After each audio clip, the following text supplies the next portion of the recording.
आणि राष्ट्रसंत तुकडोजी महाराज यांच्या पावन स्मृती अभिवादन। या परिषदेचे अध्यक्ष राजेश चव्हाण,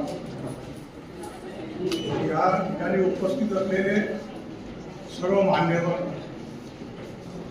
या परिषदेचे माजी अध्यक्ष प्राचार्य कांबळे, प्राचार्य वनिता थोरे, प्राचार्य पिस्तुलकर, प्राध्यापक गवाळे, डॉक्टर विनोद गावंडे, प्राचार्य राजपूत आणि आचार्य डॉक्टर भांडवल, म्हणजे इथे परिषदेचे माजी अध्यक्ष या ठिकाणी उपस्थित आहेत। त्यांच्या नावाचा उल्लेख केल्याशिवाय हे माझं भाषण पूर्ण होणार नाही आणि मी भाषण खूप मोठं देणार नाही, कारण इथे जे वक्ते होते अगोदरचे नियोजित होते त्यांना 25 मिनिटांची वेळ दिलेली होती, पण मी 25 मिनिटं घेणार नाही। फक्त मी जे काही रिमार्क्स आहेत या परिषदेच्या कार्यपद्धतीमध्ये आणि विशेषतः आम्ही जे पेपर सादर करतो त्यामध्ये आपलं योगदान कसं वाढवता येईल, आमच्या पेपरची गुणवत्ता कशी वाढवता येईल याबद्दल थोडक्यातच बोलणार, जास्त बोलणार। एक, मी या परिषदेशी खूप जवळपास म्हणजे खूप दिवसापासून संबंधित होतो। 9 वर्ष मी सेक्रेटरी होतो, मी आणि डॉक्टर जहागीरदार, जेव्हा परिषद 5-6 वर्षासाठी बंद होती। त्यानंतर 9 वर्ष सेक्रेटरी होतो, 1 वर्ष अध्यक्ष होतो आणि 6 वर्ष कार्याध्यक्ष होतो। 28 वर्षापूर्वी मी अध्यक्ष होतो, 22व्या अधिवेशनाला थांबलो।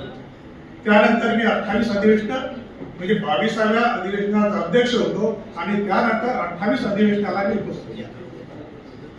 आणि आम्ही जे काही आमचे जे विद्वान प्राध्यापक आहेत, आमचे प्राध्यापक खूप हुशार, आणि जेव्हा बाहेर जातो महाराष्ट्र म्हणजे महाराष्ट्रामध्ये 3 विभाग आहेत, विदर्भ, पश्चिम महाराष्ट्र आणि मराठवाडा, आणि महाराष्ट्र पातळीवर विदर्भातले प्राध्यापक यांचं लेखन हे उच्च दर्जाचं आहे असं पश्चिम महाराष्ट्रातील लोक सुद्धा कबूल करतात। आमच्या विदर्भातील लेखकांनी लिहिलेली पुस्तकं आहेत सुरुवातीपासूनची आजपर्यंत ती अधिक उच्च दर्जाची आहेत।